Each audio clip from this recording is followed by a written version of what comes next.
Let's talk about the traditional ways that everybody generates clients. First one is word of mouth and referrals. This might be the most common way that most of us generate clients, but unless it's a system, either on a consistent basis or on a more scalable basis, it's always gonna be a dependency. And we don't wanna be addicted to this dependency of, will this person refer me clients this week or next month or things like that. It's unpredictable, unless if you probably join our referral program and where we can actually deliver on a mass scale. Also, very popular option, marketing agencies. I see this all the time. Hey Sam, what do you think about this? What do you think about that? A lot of these marketing agencies, it takes a lot of weeding out. Over time, I've noticed that there's about 90% or 95% of these agencies churn and burn. That means I've seen this, and you guys, and I'll give you guys some clues about this. These are like new names that you haven't seen before. Those are there's like more or less the same people. They're just kind of churning and burning through clients. That means they sign them up, they get some short-term results, but they don't really follow through because they don't really nearly care. And honestly, they don't get paid enough for them to continue to provide that value that they need to provide for that service. So it's a little bit like a weird business model that doesn't really end up working right.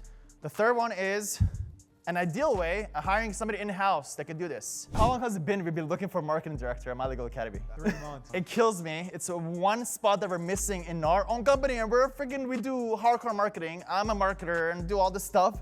We cannot find somebody that can do this. It's crazy. There's a lot of average people. We have an average person, but not good enough, unfortunately. And especially in this very competitive space, average doesn't cut it, unfortunately. So it's time consuming to be able to find that person, interview them, get them to say yes at a reasonable cost. Good luck trying to find somebody below $100,000 for somebody who's decent that can actually bring the value that you need to be able to do the hire for. And there's a high churn.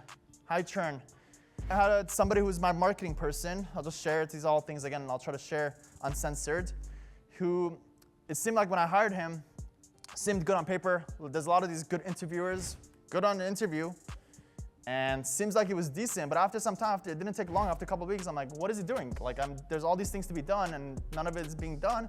And he was just, also he would say, yeah, I'm doing it, and kind of like trying to keep it afloat. And it was kind of fishy. I ended up continue working and training with him, and literally investing in him, investing time. My highest thing that I could do is spend time with you to train you, because I believe in you, and if I could train you well, you could be very valuable. I did that. Months and months of teaching, training, but it felt off. Found out later that something that he was good at was videos. So he would help me create videos. He was the camera guy behind the scenes. And at least I was able to get my ROI from that. But later on, I ended up becoming friends with him, and I ended up terminating him. And later on, we continued doing the video recordings, and he came to my house to record videos, and I saw him drive an Aston Martin. How do you have an Aston Martin, bro?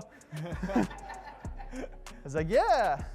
Saw this video on TikTok. It's called Overemployment. You go apply for a job post. You say whatever you want them to hear, and you get hired. And you go back to the job post, and you get hired again. I fought with these jobs, and it's amazing because I'm making $500,000.